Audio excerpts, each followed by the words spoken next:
Македонија останува цврсто определена на патот кон ЕУ. Шефицата на државата ќе треба да ја објасни својата изјава. Ова го порача заменик министерот за надворешни работи Зоран Димитровски. На прашање за изјавата на Силјановска-Давкова дека Македонија треба да се апстрахира од, како што рече таа, измислениот пат кон Брисел, Димитровски не сакаше да коментира, но кратко порача дека земјата нема друга алтернатива. Таа ќе треба да објасни што точно мислела, меѓутоа во секој случај ние остануваме цврсто определени кон евроинтеграциите. Нема Македонија друг пат. Значи, нашиот европски пат е недвосмислен и безалтернативен.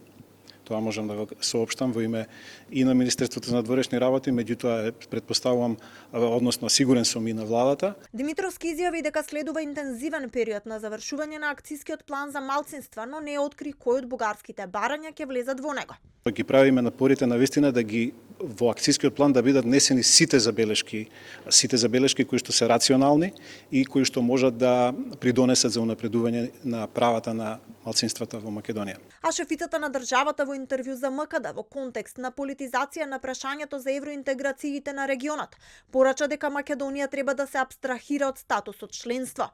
Така што ќе направиме нешто што одамна требаше да го направиме, да се апстрахираме од статусот членство, да се апстрахираме од измислениот пат кон Брисел и да се фокусираме на суштината европеизација, да се само европеизираме.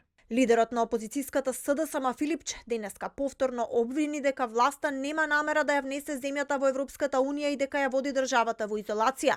Телевизија 24 пак веќе објави дека Македонија е на чекор пред усвојување на акцијскиот план за малцинства и дека владата планира документот да го усвои овој месец, откако по консултација со Брисел ќе се одржи уште една рунда разговори на експертско ниво.